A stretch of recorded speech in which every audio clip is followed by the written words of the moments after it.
Welcome back. One more episode of Higurashi, and of course, if things continue on as we know it, well, there's all hell gonna be need to pay. But considering I really need to have a shower, I need to run through this quick. So, with the tool shed once again being explored, the steps of this route heading down the path of destruction. I don't think there's going to be a way back. Then again, there wasn't for the first one, and things turned out differently. So, what now? How's this going to differ? We'll have to find out. But first, what stays the same? Let's check it out.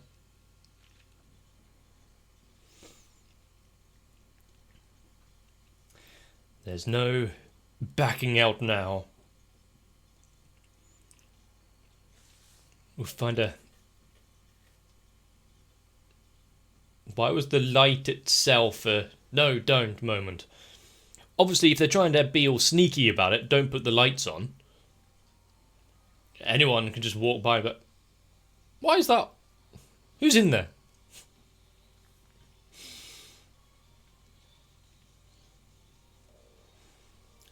But if it's also to hide your presence from God itself, don't think a 40-watt bulb would do that.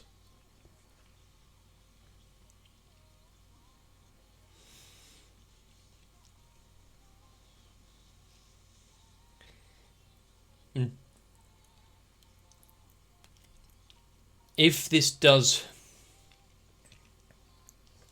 well, go for like most of the arcs and whatnot so far, it's only a matter of time before Tomotage meets his own end. It would be amusing though if in this one Takano isn't doing her research and it's something completely different. I doubt that's the case, but it would be amusing if it just completely shifted.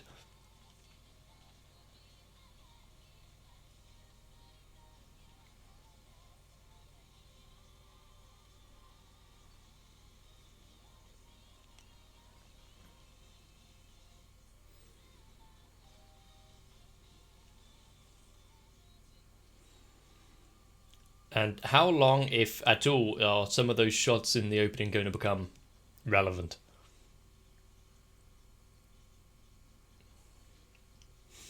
Or just... see. All of these agricultural bits of equipment.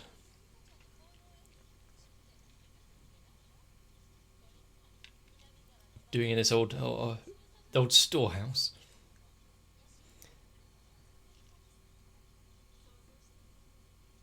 Also, is it missing its hand? Are we still on...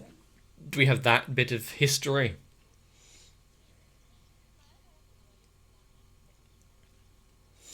Religious, just not in the way you'd expect.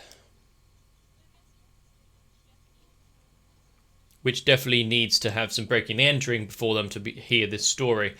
You know, why risk...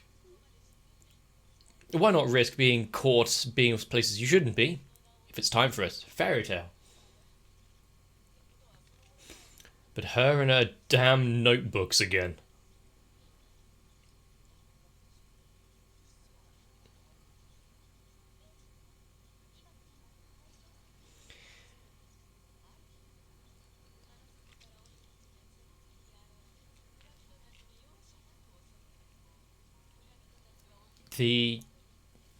I think I've had this exact thought process and talked about it in previous episodes and whatnot.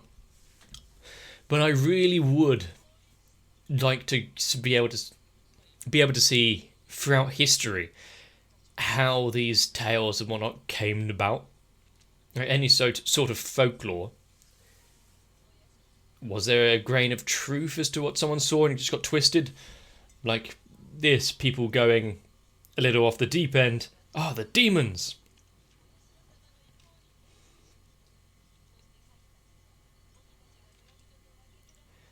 or if it's just mistranslation and the story being told down generations and it's warping slightly.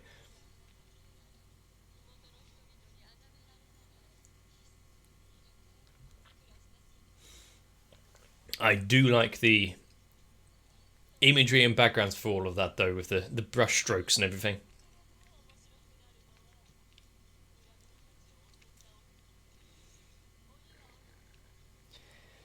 As opposed to the non-flesh-hungry demons.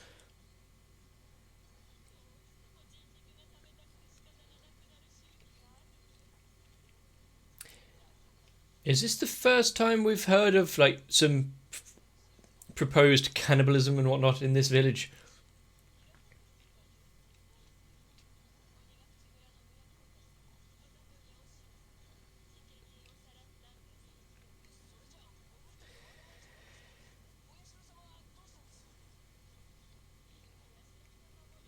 And decided not to intervene because, I don't know, funny.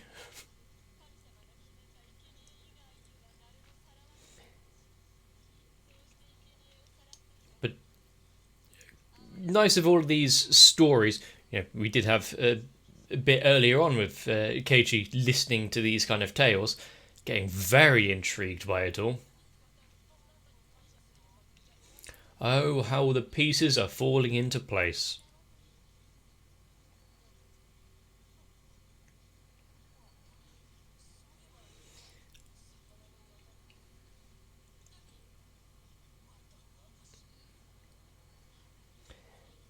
Let's just hope they don't carry out the same practice.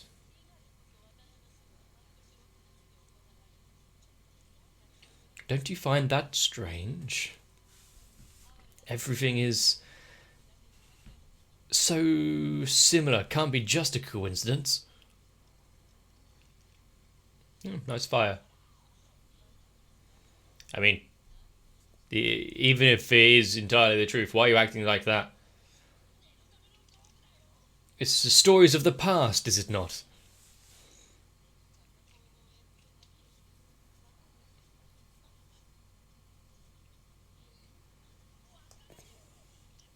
Yeah, you pulled him away to see this bullshit. I can understand his frustration.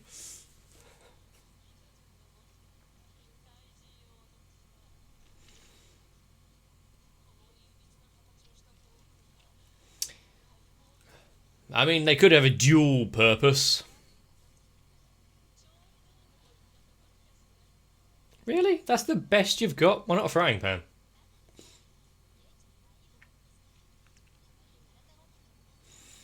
And easily swayed, and there we go. It's just the around the fire camp stories. That's all it is. It's hollow.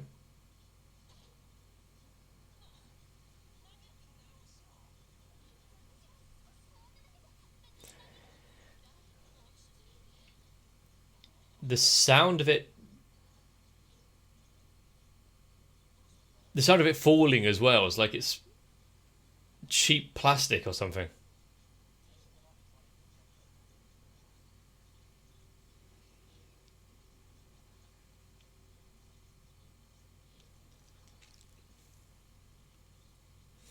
Good, we didn't destroy a artifact of significance for the village. Oh, the hand is in place.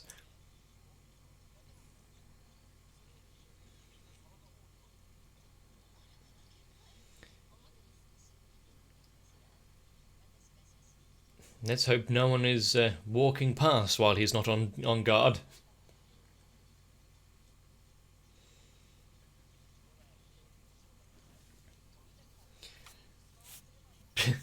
Yeah, he's not one for these spooky tales. An odd definition of treasure, but you know.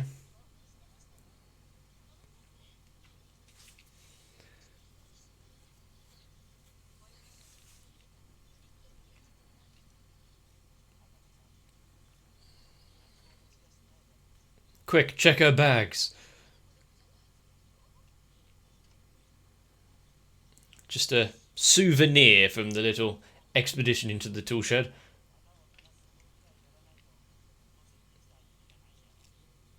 And of course, make a big show of being there. You know, let people see you participating.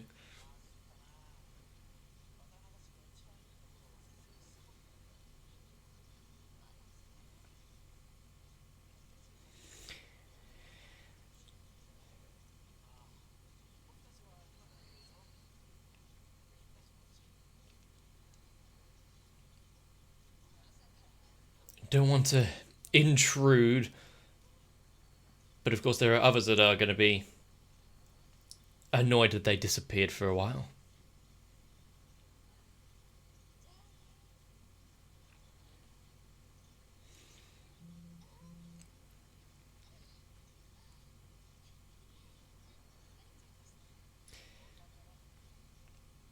This episode is incredibly dark all the way through.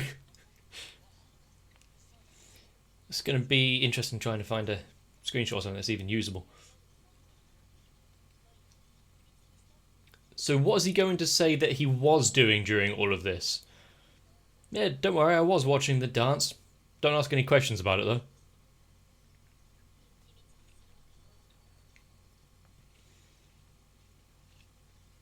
I mean, even if those stories are fractionally true. Why didn't you tell me this before? How dare she rope him into being a sacrifice?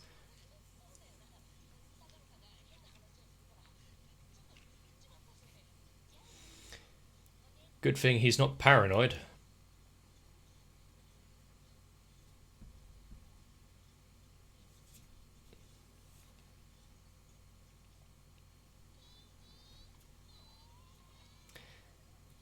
Good thing he was at the bottom of the stairs before she dived.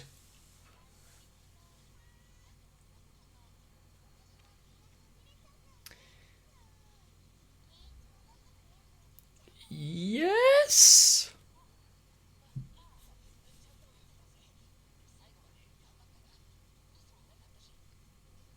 No mistakes? Sometimes it's best to leave out details and whatnot if you're trying to lie.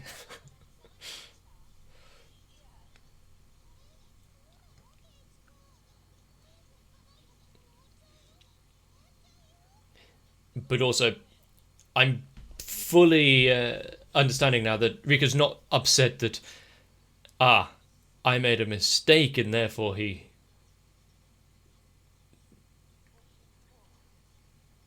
saw all that happen. No, it's, I made a mistake. He said some obvious lies about watching it. This world is not safe.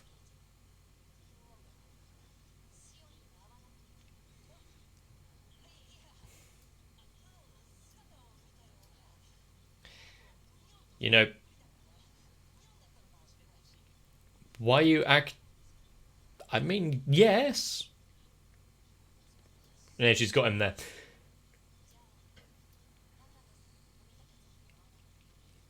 I mean, you could just say, yeah, I saw them briefly.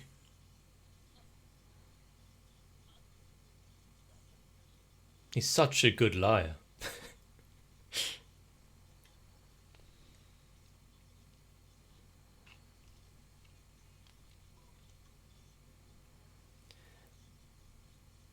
But he is acting so sketchily, running off and not wanting to spend time with them, and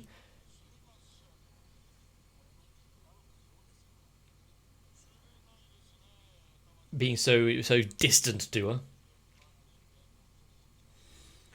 He just so happened to be parked outside.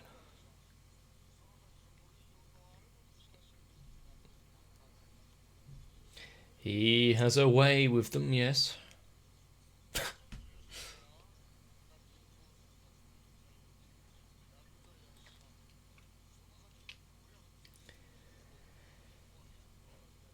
Well, now he's definitely got to think twice about upsetting them.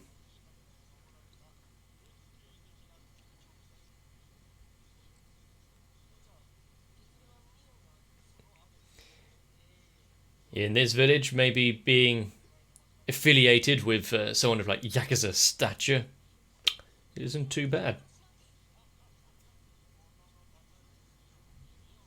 Why did that sound weird? Like tinny.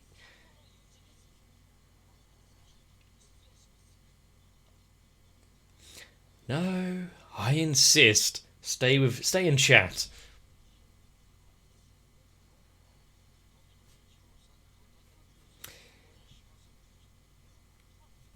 Good thing that he's not under oath so he doesn't perjure himself right now. Short-term memory, he had a bash on the head.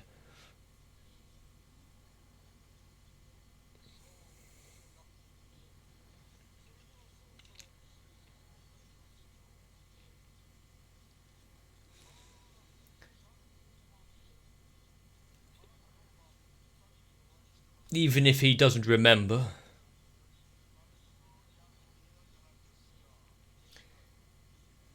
You should know there are eyes everywhere.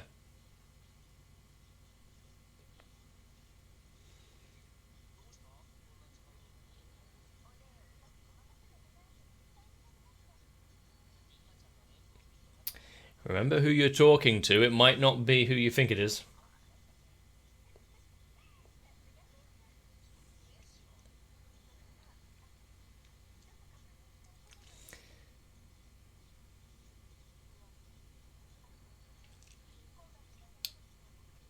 So... Huh?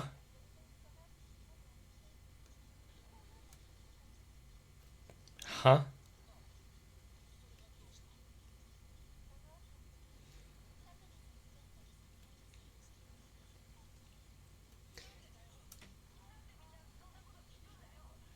You know, being purposely obtuse and having information kept from him, which seems on the surface it could just be unimpressive or whatever, but yeah, everyone has to be so convoluted about it all.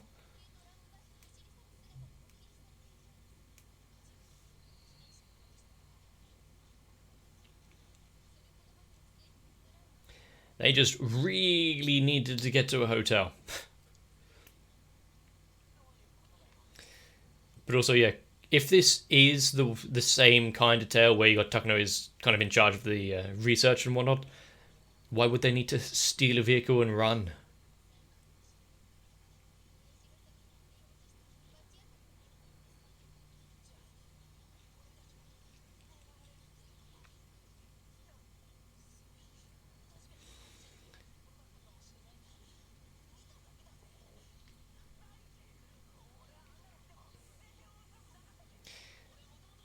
Yep.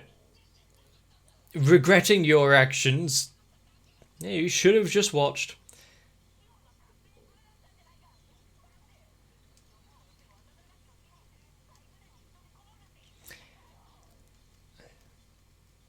You know, really kind of playing it up there. I didn't want any of this. I wanted to watch the fucking dance.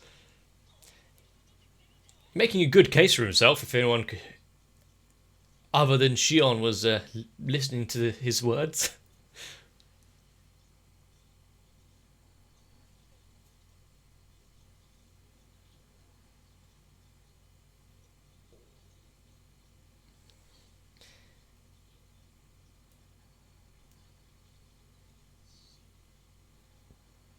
Well, let's hope he doesn't disappear. Or could do with an extra couple of hours sleep. Although, so could I, actually.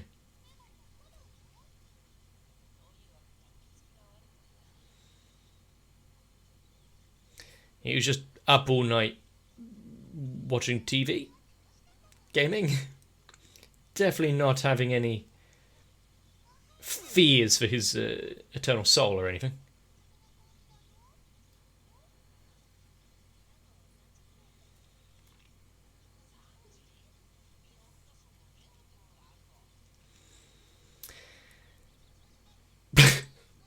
Just ignore him.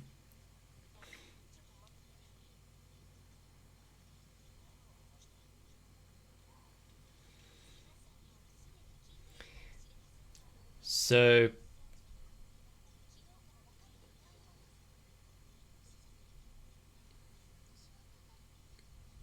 I think I remember him. Yeah, the old guy with the kind of down pointy hair. Was that it? Always go in pairs because, you know, nothing about this village is about two people disappearing.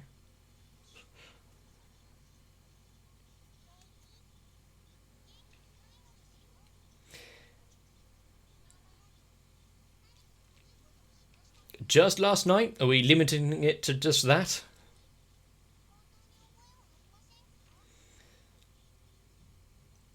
If anyone could help dispel a lot of his fears and whatnot, it would probably be Eureka. Do you need to make it some analogous to kittens? If the only thing you change are people and kittens, it's not hard to, you know, connect the dots. Probably regret their actions. Oh, this is other Rika.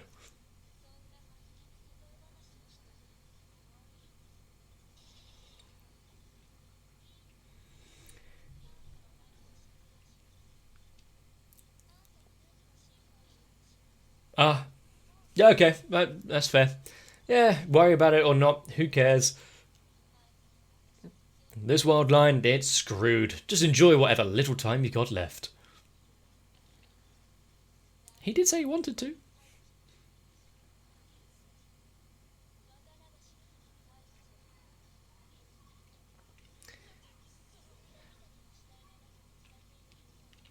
But also, if we haven't seen the other series of Higurashi, and this is the first one that we're actually going through,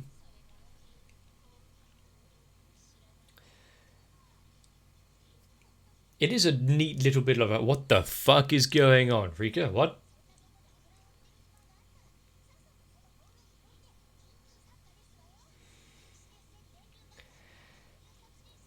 Do you need that many adjectives?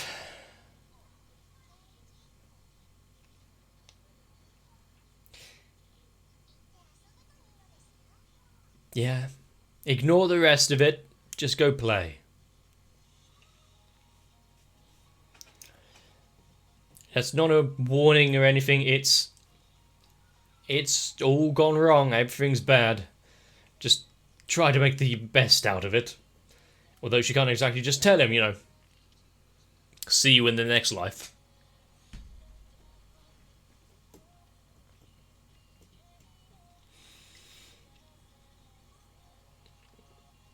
But yeah, like I had that thought just now, watching this both in terms of knowing the past, or knowing the rest of the story,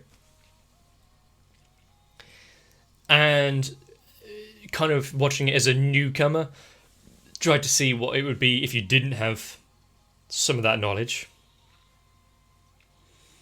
Small changes with quite a lot of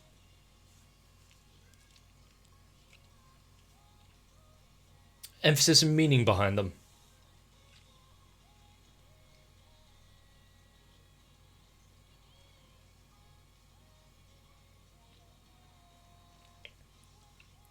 But is it going to be the old arcs as well, like with Renner and the father, like with Satoko's uncle, which I'm not sure if I want to see more of that one.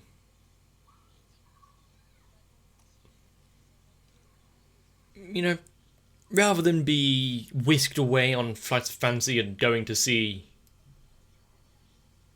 a tool shed. Yeah, I think I'd rather just stay in. Can we just, you know, it's lit here, they've put on a show, I just want to watch this and, you know, not have to worry about my physical well-being. Keiichi regretting everything that had happened and telling his tale to Rika under the guise of, yeah, just some kittens. If only she had stepped in and done anything to prevent this, just take a massage. Figuring out which storyline that we're following today. Okay, certain things are in place. Pull him aside, say, Keiichi, you may be asked, right, to go see something cool, but how about this? Don't. Just stay with the festival. Maybe if she had a bit more agency, she can turn things around, but then again, hundreds or so years going through it all. Maybe that was an attempt before and it didn't work then, so why try? But with tales of the past and the village and where things kind of originated from, the demons of the swamp and whatnot, Keiichi immediately just falling to despair about it all. Can't take it as a tale. I mean, everything that there was a damn thing and someone was murdered and pulled apart. Tales of the ancient village having these kind of demons and whatnot running around. And now a tool shed with tools in it. It's all connected. Oh no. And then him going off the deep end and being terrified of it. Sure.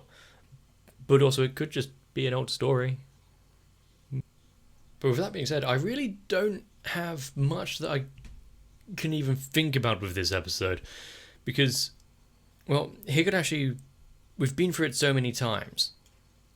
It'll just be me recovering old ground.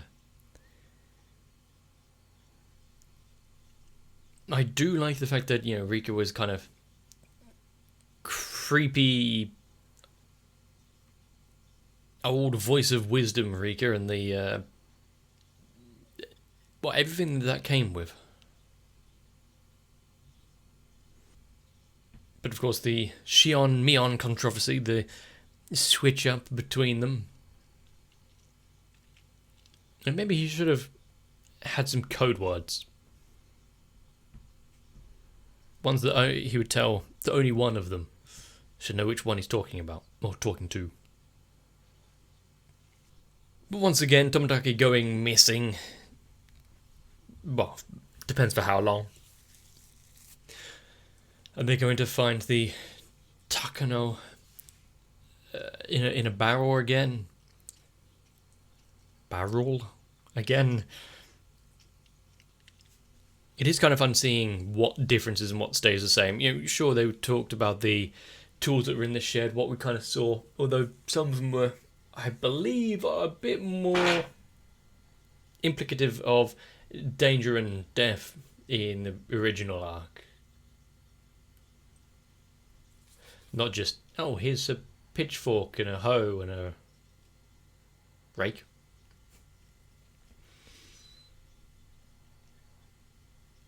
But also the statue itself. I thought it was the hand that was snapped off back when Sadako kind of fell in as a child.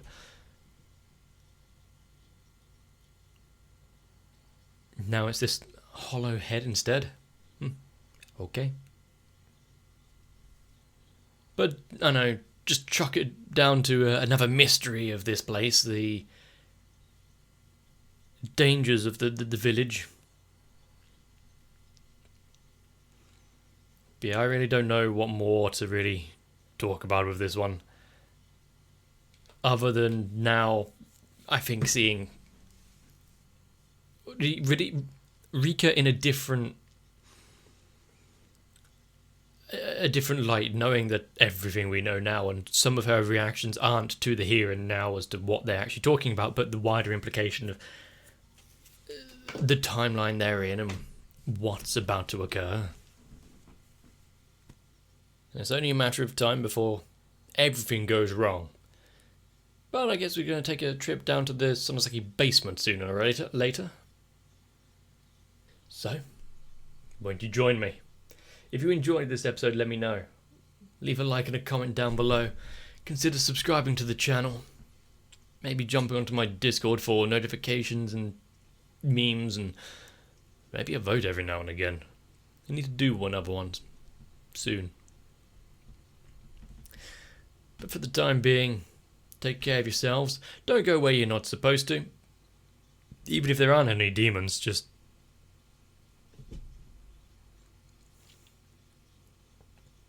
You don't want to fight off a trespassing case, do you? But I'll see you for the next one. I need to thank each and every one of my patrons that are Sal, HSTR, Guado, Kite, Ultra Boring, Wolfie Sensei, Zug, and everyone else. For if it wasn't for all of you, I would be languishing away, not knowing the history of my village and ultimately falling for more complex endeavours and spiritual plans. But instead, we can just sit down and watch anime, which is wholly less dangerous in the long run. So, thank you.